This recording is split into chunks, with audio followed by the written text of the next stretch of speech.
you are overwhelmed with all the things you have to do now. Everything is falling on you at once. You don't even know where to begin. Whatever you start doing, you are thinking about 20 other things that can't wait. We all know that the only way to deal with such situation is to start methodically solving one problem at a time. And while focusing on one item, you have to make sure not to think about everything else. This is called dedicating your time and attention to an issue.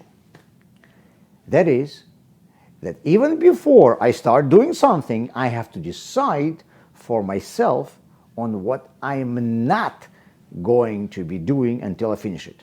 When I get this done, I will go to the next item, again thinking only about it, putting everything else away. I have a friend who often hires in his business young guys and girls for whom this is their first job. He sometimes has to teach them what it means to work. He tells them, before you start your work, you must remove all distractions. For example, turn off your phone. If you are bombarded with hundreds of messages and calls, you cannot think about your work. Tehillim, Psalms, say, evade evil and do good, precisely in this order. If you are busy with evil all the time, you will not have even a minute for anything good. In the beginning, you must clear your schedule from the evil and then fill this space with good. And good and evil can be understood here both literally and figuratively. At the time when I have to do homework with my child, a call from my work would be evil. But an hour ago, the same call would be good. Before their wedding, young people get engaged. In many cultures, engagement is no more than just an announcement of their plans to get married. But in Jewish law, engagement, eirusin, is very important. If you are engaged, to me that means that you are prohibited for all other men. And after you are prohibited for everyone else, I can create a family together with you.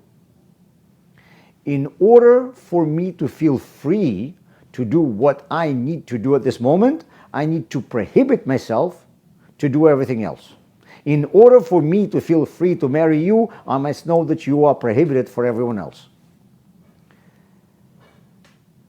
People are often perplexed and maybe even alarmed about the many prohibitions that we have on Shabbat. You can't drive a car, you can't use a computer, you can't use your phone, you can't use money. Why so many restrictions? I understand people say that you need to devote this day to spirituality, to your family, but can it be done without all the prohibitions? It can't. Just like when I'm working, I have to focus, which means I have to prohibit myself to do anything else. Spirituality also needs my focus. I need to have the same approach. And family time too. This is what dedicating your time and attention is. Before I start my day of spirituality, I must decide for myself what I'm not going to be doing at that time.